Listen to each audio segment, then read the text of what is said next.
talk. I want to hear opinions. I want us to both go back and forth here. Let's take some strong stances here. Feel free to debate me, but we'll call it this the opinion roulette.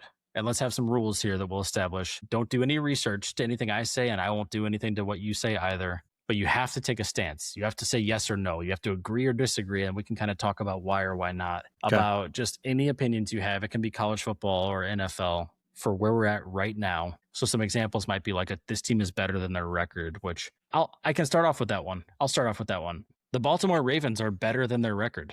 That's my opinion. I agree. I think they've had a very weird season. They obviously didn't have Lamar. He was injured. And not to say but again, I think I go back to a comment I made earlier, like when your quarterback gets hurt, it just throws your team into a funk. You know what I mean? Like you're operating under a different individual, a backup who, not to say that all backups are horrible, but I mean, he's like a really electric guy. I mean, when he's running and throwing and he's at his best, like they're so hard to beat, especially with Derrick Henry and some of the other weapons. But I do think they are a better team than what their record shows. I think they just kind of had a weird funk with his injury and some of the stuff in the middle of the year. Yeah, I couldn't say it any better. I think even since he got back from his injury, it's been pretty evident to me watching him play that he still is hurt. I know he's been limited in practice a lot, even though he's been playing. And the thing that makes the Baltimore Ravens offense tick, and this should make sense, hopefully just conceptualizing this, if you have a quarterback that you always have to worry about passing and running, then even on running plays, you have to worry about the running back running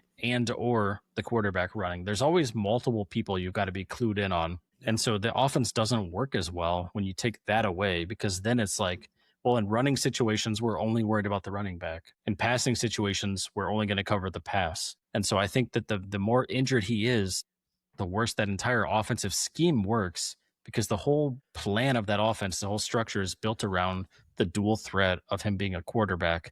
And I think every week he's getting a little healthier. And the Steelers are only one game ahead of them in that division. I could see them sneaking into this playoffs, especially because they still have one more game against the Steelers. And I could see them being a playoff team that could make a run if they can stay healthy and Lamar keeps getting more and more like himself. Fair. All right, you're up. Let's do two or three each. We'll see how long it goes. Okay. Mine will be, excuse me, Shedeur Sanders will no longer be a starting quarterback 3 years from now. Easy agree, in my opinion. And I will say, I'm not necessarily rooting against the guy.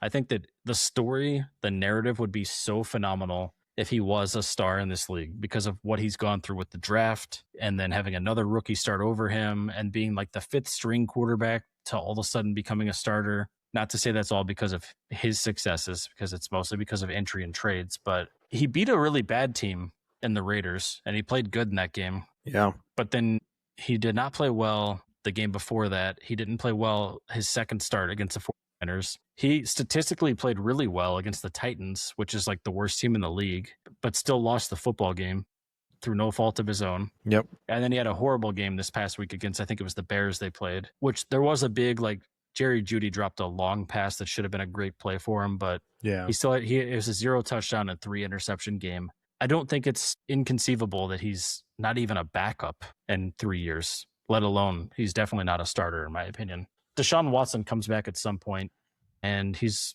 guaranteed to be better than Sanders and Gabriel, in my opinion. And then what other team needs a quarterback is that I'll say either Gabriel or Sanders caliber. And I don't think anybody really needs somebody at that caliber. Well, and one of the other reasons I say that, other than obviously I think some of the weird antics and all this politics and all the stuff that happened with him, but Browns quarterbacks are just not successful. Like, name the last Browns quarterback other than Baker Mayfield, maybe, that went to another team and did reasonable. Like, yeah. I don't know what the heck it is about the Browns, but that's where quarterbacks go to die. Like, yeah.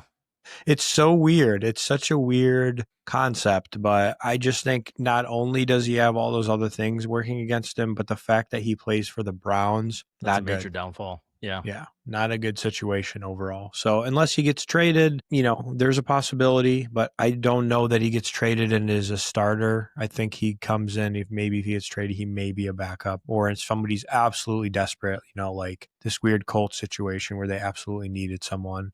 Yeah. Maybe. Speaking of that, really quick to go off script here, Did you see that? Maybe this was fake. I don't know. I didn't check the credibility of this, but I read that Cam Newton was offended that they didn't call him. That's all I want to say. Wow. I didn't see But that, but that which, doesn't to be surprise me. fair, I don't know. I mean, Cam Newton can't be much worse than Philip Rivers. But No yeah, anyway, idea. that's an aside. Yeah, I think no the idea. Colts took Philip Rivers because he's known for winning the division every year, but not really advancing anywhere in the playoffs his whole career. That's kind of awkward, though. Don't you want to advance in the playoffs? Well, I don't yeah, know. true. But All I don't right, know. Who are my you going to next call? opinion roulette is Travis Kelce needs to retire after this season. It's not a do I think he will or should he. He fundamentally 100% needs to retire after this season. And I will justify why I say that before. Actually, you know what? I'll let you choose if you agree or disagree, and then I can justify. I don't necessarily think he needs to retire. I think he probably should retire, but I think if he really, I mean, I don't know what his ambitions are, but if he really wants to go out on a high or whatever, redeem himself from the loss in the Super Bowl last year, find a team, like the Broncos or even the Patriots where you can go for your last year, be a Super Bowl contender. May or may not be a starter, maybe more of a role player, but I think he could still do that. I mean, remember the guy from what was his name, like Jason Witten, and I mean, there's some of the tight ends have played forever. I Oh mean, yeah, Tony Gonzalez had a super long career. yeah, Tony Gonzalez. So I'm like, I mean, I think he could retire, but if he really wants to try to go for one more ring, I could see him going somewhere for one more shot. But he's got to go to a team he knows is going to, be in that position. And I think you're making my argument for me while kind of simultaneously disagreeing with me. I can't imagine at this stage in his career Kelsey going and playing anywhere else because he has such a strong legacy as with the Chiefs and he has so much fame and popularity there because of his own accomplishments, but also I think because in recent years of the whole Taylor Swift thing as well. And I think that's made Travis Kelsey synonymous with the Chiefs because it's brought such a huge audience to him. So I will say that is why I think he needs to retire. If you watch the Chiefs play football this year, the Chiefs are not a team that has been winning football games, but they've been in football games. And when you watch these games, Travis Kelce is not looking like Travis Kelce. He's dropping passes that he used to catch every time. He's not fighting for the extra yard or pressing for that downfield block quite as hard. You can see it after the plays are over with. The energy, the passion that let's be honest here, Travis Kelce, hell of a career, one of the best ever at the position, but not a super stellar athlete in really any one particular thing, right? Like not the top speed, not the tallest tight end we've ever seen. I think it's been pure grit and passion and just hard work and ethic that has made him as successful as he's been. When you watch him play right now, I don't see that. I see a guy who looks frustrated, a guy who looks like he at times just would rather be in the locker room because the game's not going well. A guy who now is not speaking to the media, even in Kansas City, his home. I think he's done, man. I think mentally he's lost the spark, and I think he's had a hell of a career, and he has the right to mentally be done playing the game of football. But I think that he needs to retire because that team has made him such a focal point and such a leader that if he's not, demanding the focus and not leading, that they're missing out on somebody else stepping up into that role. They have no running game. They have really young wide receivers. They have one of the best quarterbacks of all time. They can still rebuild this ship, but they need to get rid of that piece. Travis Kelce needs to go so other people can rise up and become future leaders for the team. If not, then their dynasty's over. They're not going to rebuild from this while he's there, in my opinion. Well, he has a lot of distractions off the field. Let's put it that way. Yeah. Well, and also his wife makes like billions of dollars, right? His fiance. So he doesn't need the money. It's not his wife yet.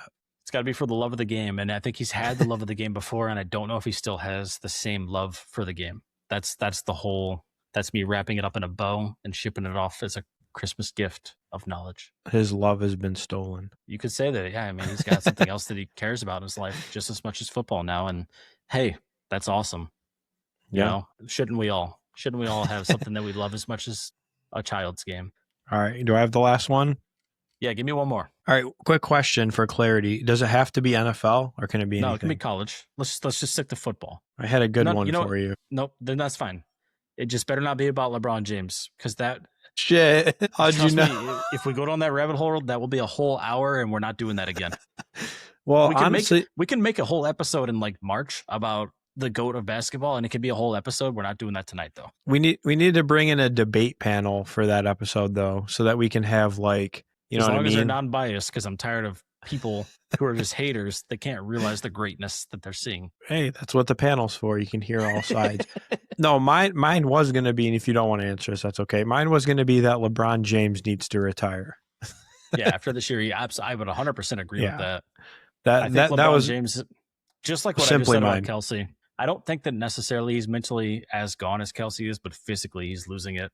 He can't Wow. run back and play defense as much. He's not as good on the fast break. There's just people who can shoot the three better. There's people he can still hang. He can still hang, but he's not LeBron James right now. He's LeBron James. He's not LeBron James anymore. Yeah. Okay, I'll do a different one because that one I feel like was kind of obvious. Okay, so this is mine. I would like to see some differences, and I know this is going to sound kind of weird, but some differences in how they select finalists for the Heisman Trophy, because it seems like, and I'll preface this with, I get it. There was a running back in the running this year. Yes, last year I know a quarterback didn't win it, but I mean, if you look back over the past, whatever it is, 10 years or more recently, it just seems like it's so dominated by quarterbacks. You know what I mean? So then it almost like becomes just a quarterback award. And I mean, don't they, if I'm not mistaken, don't they have a quarterback award, or isn't there like a best quarterback award out there already? And if not, can we just do that and give it to the best quarterback and maybe try to figure out something a little bit different? But that's going to be my opinion, is that I just think it's being too overly dominated by quarterbacks recently, and it just kind of makes it annoying, in my opinion. Yeah, I think I wholeheartedly agree with that. And I would say that the same rule applies for the MVP for the NFL. By that logic, Saquon Barkley probably should have been the MVP last year. 100%. Josh Allen should have an MVP on his resume, but it shouldn't have been last year. It should have actually been the year before, whenever Lamar won. And so I think things are backwards when it comes to MVP voting or Heisman voting. I think too much weight is placed on wins and positions. It's wins first, and then it's quarterbacks, and then everything else falls behind that. And I will die on that hill. I agree with you wholeheartedly. Ashton Genty should have won it last year. Saquon Barkley should have been the MVP last year. But either way, I love Josh Allen's my favorite athlete that's active in sports right now. He shouldn't have been the MVP last season. I'm just going to say that. But he should have been the year before. And it's almost like do the MVP committee voters, do they have a memory? Like, where they're like, shit, we got it wrong last year. Let's give it to him this year. I don't know, but it shouldn't be that way. It should just be to who is the most valuable player. And it doesn't have to be a quarterback, because it's not always actually a quarterback. Well, it just makes it so hard because you're comparing players that are different positions. And so it's like you have a running back that has one of the greatest seasons of all time in history in both sports, NFL and college, but they don't get the award. You know, so it's like it's this weird, it's almost like apples and oranges. Quarterbacks and running backs do very different things. And how do you even compare them, you know, when they're side by side in a voting panel? It just, I don't know, it creates just weird dynamics. That's going to be mine. Yeah, I love it. Fully support that.